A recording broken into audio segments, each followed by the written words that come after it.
Bonjour et bienvenue à Bagdad, la capitale de l'Irak, pour cet entretien exclusif avec le Premier ministre irakien, Haider al-Abadi. Monsieur le Premier ministre, merci beaucoup d'être avec nous. Merci, merci d'être venu m'interviewer.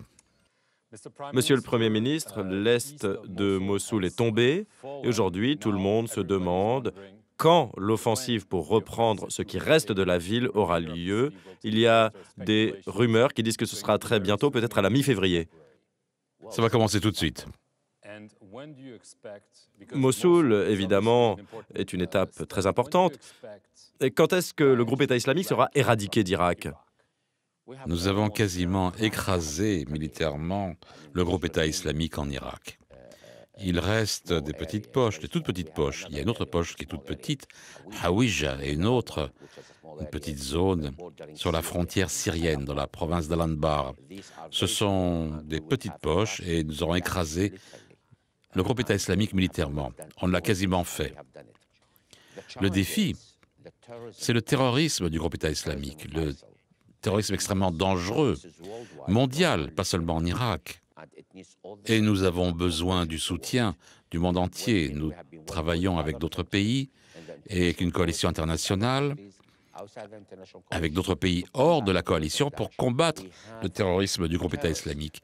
Il y a des kamikazes qui viennent de quasiment 100 pays à travers le monde, vers la Syrie, vers l'Irak, pour combattre et tuer des civils innocents. Et donc vous espérez que dans quelques mois, l'Irak sera libéré du groupe État islamique? C'est notre plan. Le chef du groupe État islamique, Abu Bakr al-Baghdadi, où est-ce qu'il est? Je ne vais pas me laisser aller à répondre à ces questions-là. J'imagine. Mais je peux vous dire que nous avons tué et éliminé quasiment tous ses assistants. Il est quasiment seul. À Mossoul? Il n'a pas beaucoup de gens sur lesquels il peut compter. Il est isolé. Nous suivons ses mouvements. Il garde un profil très bas. Ses communications avec les autres terroristes est très faible et quasiment inexistante la plupart du temps. Et donc j'ai raison de dire qu'il est encore à Mossoul? Pas de commentaires. Après Mossoul, il y a une grosse question. Qu'est-ce qui va se passer? Évidemment, le groupe État islamique n'est pas sorti nulle part. Il y a beaucoup de ressentiments, notamment dans les zones sunnites en Irak, notamment dans la province d'Al-Anbar. Est-ce que vous pensez que c'est peut-être un défi encore plus important que de vaincre le terrorisme pour le futur? Ça l'a été, mais nous avons tendu la main aux gens. Ils combattent avec les forces armées irakiennes. Ils les accueillent. Ils les invitent à venir libérer ces endroits-là. Et comme vous le voyez, à Al-Anbar et dans la province de Ninive, la population et les locaux luttent aux côtés de nos forces de sécurité. Quelle est notre stratégie? Qui est un changement par rapport aux stratégies précédentes. C'est que l'armée ne reste pas dans les villes. L'armée aide à libérer les villes et transfère la tâche de la sécurité à la police locale. C'est la nouvelle stratégie que nous suivons et à Al-Anbar, ça a été une réussite et dans la province de Ninive aussi. Mais ça nécessite de former la police locale et on a commencé avec ce programme massif. Nous avons formé quelques dizaines de milliers de policiers locaux. On continue ce programme de formation de la police locale parce que la police locale, eux, sont formés pour traiter de la sécurité des gens. Les militaires, eux, sont formés pour combattre, non pas pour gouverner des villes. Mais il y a la question de ce qu'on appelle les unités de mobilisation populaire des milices chiites qui sont présentes non pas à Mossoul, parce que je sais qu'il y a une décision pour qu'ils n'interviennent pas là-bas, mais il y a des groupes qui veulent contrôler la frontière entre l'Irak et la Syrie. Est-ce que ce sera possible? Non, non, ils ne veulent rien. Certains d'entre eux le disent, mais il faut faire la différence entre deux parties ici. On a d'abord les PMF, les forces de mobilisation populaire, qui sont des groupes irakiens, sous le commandement du Premier ministre. Ça, c'est ce que dit la loi. Et dans les faits, elles s'y soumettent? Oui, oui, elles s'y soumettent. Et il y en a d'autres qui sont à l'extérieur des PMF, qui ne sont pas sous l'égide du PMF. Ça, c'est un défi. Et on dit à tout le monde, ce n'est pas permis, c'est contre la Constitution. C'est la raison pour laquelle on est allé dans cette direction, qu'on a légiféré pour qu'il y ait une distinction extrêmement claire. Il y a des gens qui sont sous le contrôle de l'État, et s'il y a des gens qui portent des armes hors du contrôle de la législation, ce sont des hors-la-loi. Selon la Constitution, personne n'a le droit de porter des armes à moins d'être sous le contrôle de l'État. Donc vous allez mettre en œuvre tout cela? Je crois que nous avons désormais le cadre légal pour le faire, et ça doit être mis en place. On ne lutte pas contre le groupe État islamique parce que leur tête ne nous revient pas. Nous luttons contre le groupe État islamique parce qu'il terrorise les communautés, il terrorise les citoyens, il tue des innocents. Ce sont des criminels, et nous allons les combattre partout où ils sont, parce qu'ils sont en dehors du cadre des droits de l'homme et du respect des droits de l'homme. Et en plus des milices chiites, évidemment, il y a d'autres composantes. Il y a les combattants kurdes, les peshmerga, comme on les appelle. Ils ont avancé pendant l'offensive et ils disent qu'ils ne vont pas se retirer des zones qu'ils occupent actuellement. Évidemment, ça pose un problème pour le gouvernement central. Qu'est-ce que vous répondez aux Kurdes qui disent « c'est notre territoire, nous n'allons pas nous retirer » ? Oui, il y a un accord. Vraiment ? Il y a un accord, avant de commencer l'offensive pour libérer Mossoul, entre le GRK, le gouvernement régional kurde, et le gouvernement fédéral irakien. Nous travaillons ensemble. Ils aident les forces de sécurité à libérer Mossoul. Et sur cette base, il y a un accord, une coopération, pour que les forces irakiennes puissent traverser les territoires du KRG et lancer l'offensive à partir du territoire. Ils travaillent avec les Peshmerga. Les Peshmerga ont aidé à l'avancée des forces irakiennes, et ce faisant, le Peshmerga a bougé de quelques kilomètres pour aider les forces irakiennes. Mais l'accord dit qu'ils doivent revenir sur leur ligne. Mais ils disent qu'ils ne vont pas se retirer. Non, le président Barzani a dit très clairement, publiquement, qu'ils vont revenir sur leur ligne d'origine, là où ils ont débuté leur offensive avant le 17 octobre, et pour diriger ces régions qu'ils appellent les régions contestées. Il faut les diriger ensemble. On a un accord, on a commencé dans la région de Sinjar avec une zone pilote pour que nous puissions donner de la sécurité à toutes les populations. Donc vous n'attendez pas de violence entre le Kurdistan et le gouvernement central? Non, il faut mettre ça derrière nous. Pas de combat entre Arabes et Kurdes, pas de combat entre chiites et sunnites. Nous avons décidé qu'il fallait travailler ensemble pour sauvegarder tout le monde, pour fournir de la sécurité à tout le monde. Si on travaille ensemble, on peut donner des services et de la sécurité à tout le monde. J'aimerais revenir à Donald Trump, le nouveau président des États-Unis. Il a pris un certain nombre de mesures qui ont des répercussions ici en Irak, et notamment ce qu'il appelle cette interdiction d'entrée à l'encontre de 7 pays à majorité musulmane, y compris l'Irak. Et l'Irak est le seul pays au nombre de ces 7 pays qui ont de véritables relations diplomatiques avec les États-Unis. Le Parlement ici a appelé à des représailles. Des responsables importants l'ont dit, mais vous ne voulez pas prendre de mesures de représailles. Quelle est votre réaction face à cette interdiction? Est-ce que vous pensez que c'est une interdiction à l'encontre des musulmans? Eh bien, ça a été débattu au sein du Conseil ministériel de sécurité irakien de façon extensive.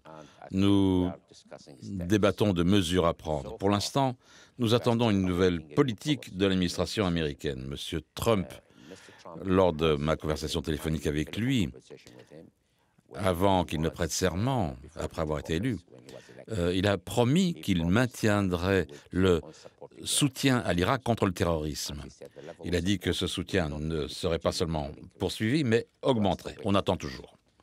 En ce qui concerne cette interdiction d'entrer aux États-Unis, je respecte toute action d'un gouvernement pour maintenir la sécurité de ses citoyens. Donc vous êtes d'accord? Non, je ne dis pas ça, mais il n'y a aucun droit pour aucun pays d'humilier d'autres nations. Vous vous sentez humilié? Les citoyens irakiens, le public irakien a été l'objet, a été la victime du terrorisme. Il y a des milliers de kamikazes qui viennent du monde entier pour tuer des Irakiens innocents au sein de l'Irak. Est-ce que vous appelez le gouvernement Trump à retirer l'Irak de cette liste de 7 pays? Est-ce que c'est ce que vous souhaitez? Ce que je dis, c'est qu'il ne faut pas aller vers une interdiction totale sur une nation. Chaque pays a le droit d'enquêter, d'étudier le cas d'immigrants potentiels, mais de mettre une interdiction totale sur une nation, je ne suis pas d'accord avec ça. Et donc, vous voulez qu'on revienne en arrière. Monsieur Trump a également fait des déclarations, il s'exprime beaucoup tous les jours. Lorsqu'il est allé à la CIA, il a parlé du fait que les États-Unis auraient dû peut-être conserver le pétrole, le butin de guerre, comme il l'a dit. Et il a dit que peut-être qu'il y aurait une autre occasion. Et donc, ça pose un certain nombre de questions. Ça a peut-être généré une certaine indignation en Irak. Peut-être que les États-Unis auraient un plan visant, encore une fois, à se saisir du pétrole irakien. Le pétrole irakien appartient au peuple irakien. Je ne juge pas les pensées, je juge les faits sur le terrain. Personne n'a le pouvoir et personne n'a la capacité de mettre la main sur le pétrole irakien. Le pétrole irakien est sous contrôle du gouvernement irakien et du peuple irakien. Il n'y a pas à sortir de là. Et donc, cette déclaration est inacceptable. Je crois que le président parle du passé, et le passé est mort. Il parle de ce qui s'est passé en 2003, des dégâts, des catastrophes créées à la suite de l'invasion, d'avoir placé l'Irak sous occupation. Moi, j'appellerais à une enquête totale dans ce domaine. Que s'est-il passé? Pourquoi tellement de milliers de kamikazes ont été autorisés à rentrer en Irak et tuer des Irakiens? Je crois que ça demande une enquête. Et pour revenir au présent, M. Trump a tweeté et il a dit que l'Iran prenait le contrôle de portions de plus en plus importantes de l'Irak, en dépit du fait que les États-Unis aient dilapidé 3 000 milliards de dollars en Irak. Donc il dit que l'Iran prend le contrôle de l'Irak très rapidement. Qu'est-ce que vous répondez à cela? Eh bien, les États-Unis n'ont rien dépensé pour l'Irak au cours des 6 dernières années. Je pense qu'ils parlent du passé, de ce qui s'est passé en 2003. Cela aussi, je pense que ça doit être l'objet d'une enquête. Le démantèlement de l'État irakien, le démantèlement de l'armée irakienne, le démantèlement de tout en Irak, lorsque l'Irak a été placé sous occupation, à la suite d'une résolution des Nations Unies, à l'initiative des États-Unis. C'est vraiment, ça doit faire l'objet d'une enquête. Je sais qu'il y a une inimitié entre les États-Unis et l'Iran qui remonte à 1979, la révolution iranienne. L'Irak n'a rien à voir là-dedans. Nous avons une frontière commune avec l'Iran. La frontière la plus longue de l'Irak, c'est avec l'Iran. Nous sommes voisins. Les zones les plus peuplées de l'Irak sont au bord, à la frontière iranienne. Mais qu'en est-il du contrôle? Il dit que l'Iran prend le contrôle de l'Irak, donc il laisse entendre que vous et d'autres êtes sous l'influence de l'Iran. Il le dit sans prendre de gants. Il n'a pas dit ça. Et si c'est ce qu'il a voulu dire, je suis en total désaccord avec lui. Nous, les Irakiens, nous sommes en total désaccord avec ça. L'Irak est un pays souverain et j'appelle l'administration américaine actuelle à regarder de plus près l'accord cadre stratégique entre les États-Unis et l'Irak. L'Irak a appelé les États-Unis, après que le groupe État islamique est entré en Irak, ça a été fait par le gouvernement précédent, pour aider l'Irak à combattre le groupe État islamique. Les États-Unis ont envoyé des conseillers en Irak pour combattre le groupe État islamique. Nous avons des bonnes relations avec l'Iran, mais ça n'a rien à voir avec les États-Unis.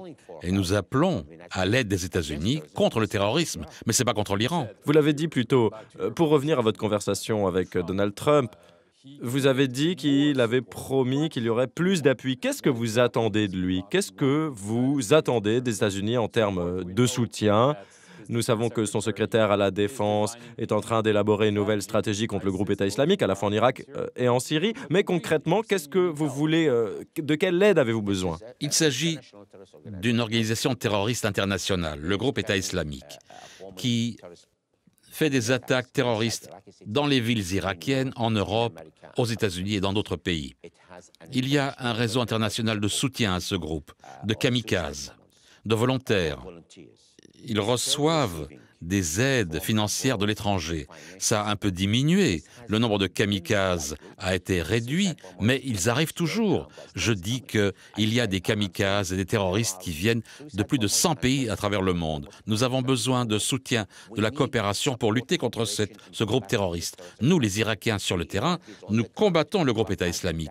Nous luttons très fort avec beaucoup de sacrifices. Et je pense que nous sommes le pays qui a souffert le plus du terrorisme du groupe État islamique. Nous le faisons sur le terrain. Nous avons besoin de tout le soutien possible. Mais qu'est-ce que c'est cet appui? Des financements, des armes? S'il y avait une liste pour Donald Trump, ce serait quoi? Tout d'abord, la formation des forces de sécurité irakiennes. Nous le restructurons. Mais ça existe déjà. Oui, nous avons commencé il y a 2 ans. Nous voulons continuer ce programme pendant les années qui viennent. L'OTAN, d'ailleurs, va se lancer là-dedans. Oui, nous avons demandé à l'OTAN. L'OTAN a fourni des formations à l'extérieur de l'Irak. Nous avons demandé à l'OTAN de le faire à l'intérieur de l'Irak. La réaction était très positive. Les États-Unis le font aussi avec d'autres partenaires internationaux. Nous voulons que ce programme se poursuive parce que nous voulons atteindre la formation du niveau des policiers locaux dans la région de Ninive et dans d'autres provinces. Et nous voulons aussi un soutien logistique en termes d'armes, d'équipements et de soutien logistique pour les militaires. Et troisièmement, le renseignement.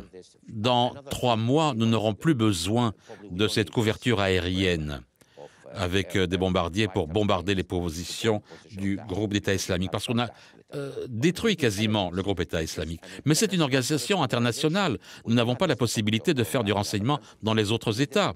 Nous avons beaucoup d'expertise dans le combat contre le groupe État islamique. Et nous espérons que cette administration va reconnaître cette aide que nous avons fournie dans la lutte contre le groupe État islamique. Pour revenir à l'Iran, vous entendez probablement des bruits de bottes, pourrait-on dire, entre les États-Unis et l'Iran. Depuis que Donald Trump occupe le bureau ovale, on a vu qu'il y a eu une augmentation des déclarations selon lesquelles l'Iran serait le plus grand soutien du terrorisme. Il a également affirmé qu'il n'aime pas l'accord sur le nucléaire, en affirmant que c'est un accord horrible. Êtes-vous préoccupé par ce regain de tension? Parce que, bien sûr, Téhéran réagit. Et s'il y a un regain de tension, évidemment, tout cela pourrait se déverser en Irak. Bien sûr, nous sommes alarmés par les tensions dans la région, parce que ça risque d'avoir un effet sur nous. Toute tension enlèvera, si vous voulez, le projecteur de la lutte contre le terrorisme pour aller ailleurs. Mais vous savez, ça fait 17 ans qu'on l'a vu, ça. Donc vous n'êtes pas trop préoccupé? Oui, il y a toujours eu des tensions en 2003, 2005, 2007, 2008. Ça fait longtemps, jusqu'à cet accord sur le nucléaire entre l'Iran et les États-Unis. Et je pense que ça n'a rien à voir avec nous. C'est entre l'Iran et... Mais ça pourrait avoir un impact. Oui, bien sûr. Nous n'aimons pas la tension dans la région. Je voudrais parler brièvement de la situation avec la Turquie. Bien sûr, il y a eu des tensions entre vous et le président Recep Tayyip Erdogan sur une base militaire que la Turquie possède à Bashika, en Irak. Vous avez dit qu'il devait se retirer, que l'Irak était un pays souverain. Ce n'a pas été le cas. Est-ce que ça arrivera et quand? Ça se produit. Les Turcs se retirent? Oui, le nombre de soldats turcs diminue. Si vous regardez la base maintenant, elle est quasiment inexistante. Elle est sous le contrôle des forces irakiennes tout autour. Parce que lorsqu'on en parlait il y a quelques mois, il n'y avait pas de forces irakiennes dans la province de Ninive. Maintenant, nous contrôlons toute cette partie, la partie où se trouve Bashika. Et je pense que la menace dans cette région a diminué. Je crois qu'il y a une meilleure compréhension entre nous et les Turcs. Nous voulons absolument avoir de bonnes relations avec les Turcs. Nous avons tendu la main, ils nous ont beaucoup aidés. Le Premier ministre est venu ici, ça a été très cordial, nos relations. On a parlé de ce qui s'est produit. Ils ont leurs propres problèmes, que ce soit en interne ou à l'étranger. Ils veulent avoir de bonnes relations avec leurs voisins, et nous le voulons aussi. Je crois que maintenant, si vous suivez la presse et les déclarations qui sont faites, je pense qu'il y a une nouvelle relation entre l'Irak et la Turquie. Et donc, quand est-ce que le dernier soldat turc quittera le territoire irakien? On nous a promis que ça serait très prochainement. Brièvement, j'aimerais parler de l'Arabie saoudite. Nous savons qu'il a un ambassadeur qui a été ici, qui est reparti. Il y a des tensions entre l'Irak et l'Arabie saoudite. Est-ce que vous espérez que les relations s'amélioreront? Bien sûr, tout cela est lié aux tensions qui existent entre l'Arabie saoudite et l'Iran. Il y a un chargé d'affaires saoudien maintenant à Bagdad. Mais ce n'est pas un ambassadeur. Il fait fonction d'ambassadeur et nous attendons encore que cela se produise. Nous attendons pour qu'un responsable de haut niveau se rende à Bagdad pour approfondir nos relations. Il y a un contact entre l'Irak et l'Arabie saoudite au plus haut niveau. Les relations se réchauffent. Il y a un intérêt commun entre les deux pays. Je sais que tout le monde émet des réserves sur certains points. Il faut les respecter. Mais je crois que les facteurs, les points communs sont beaucoup plus importants. Nous sommes face au même ennemi, le terrorisme. Je crois que l'Arabie saoudite reconnaît le danger du groupe État islamique, particulièrement après qu'on les chasse militairement hors de l'Irak. Ils vont chercher un autre endroit pour s'établir. Le terrorisme sera l'ennemi numéro 1 de tout le monde, de l'Arabie saoudite, de l'Irak et de tout le monde dans la région. Il y a plus de raisons de coopérer que l'inverse. Je comprends qu'il y a un problème entre l'Arabie saoudite et l'Iran. Un gros problème, oui. Oui, j'espère que les tensions peuvent être résolues dans la région, parce que ça a un effet négatif sur nous. J'espère que l'Arabie saoudite regardera l'Irak d'un œil différent. Il ne faut pas reconsidérer l'Irak avec les yeux de l'Iran. Je crois qu'ils ont commis une erreur stratégique, je crois qu'ils l'ont reconnue et qu'ils essaient de la corriger. Toute dernière question, très rapidement, sur la Syrie. Depuis la chute d'Alep, pensez-vous qu'il y a eu un tournant dans la guerre? Est-ce que vous pensez que maintenant, tout le monde, y compris ceux qui voulaient le départ de Bachar el-Assad, réalise qu'il va rester au moins pendant un certain temps? Je crois qu'il s'agit d'un tournant. Mais ce qui me gêne, c'est l'est de la Syrie. L'est de la Syrie, où se trouve le groupe État islamique, semble être complètement ignoré. C'est une zone extrêmement dangereuse qui est à la frontière de l'Irak. Nous sommes à un moment où, dans les mois à venir, le groupe État islamique sera écrasé militairement en Irak. Nous sommes face à ce défi du groupe État islamique dans l'est de la Syrie. Nous travaillons avec le gouvernement syrien, avec d'autres puissances régionales, avec les Russes. J'espère que ce sera aussi avec les États-Unis. Comment écraser le groupe État islamique dans l'est de la Syrie en maintenant intacte la Syrie? La fragmentation de la Syrie est un problème pour nous et pour toute la région, parce que ça va encourager le terrorisme. La Syrie doit être conservée intacte et le terrorisme doit être combattu en Syrie. Nous voulons voir un gouvernement souverain à notre porte. Nous ne pouvons pas accepter qu'il y ait, de l'autre côté de la frontière, des groupes combattants, des organisations terroristes qui contrôlent les postes frontières. Donc pour résumer, ce que vous voulez dire, c'est qu'après Mossoul, il faut qu'il y ait une intervention militaire très rapide contre Raqqa. Nous l'encourageons fortement. Et nous sommes capables, nous avons la capacité d'aider cela. Nous ne voulons pas intervenir en Syrie, mais nous avons cette capacité, nous pouvons contrôler la frontière. C'est la raison pour laquelle nous attendons que l'administration américaine soit plus efficace dans la lutte contre le terrorisme dans la région. C'est là le sanctuaire du groupe État islamique. Nous sommes sur le point de l'écraser. Nous faisons un très grand travail. Ce n'est pas vu par la nouvelle administration. J'espère que l'administration va le voir. En tuant la tête, vous allez écraser aussi la queue. Vous savez, le groupe État islamique était en train de se renforcer. Maintenant, ses forces vont diminuer. Le recrutement va s'effondrer, leur propagande va s'effondrer. C'est un moment critique dans la lutte contre le groupe État islamique. Et j'espère que la nouvelle administration va se rendre compte très rapidement, avant qu'il ne soit trop tard.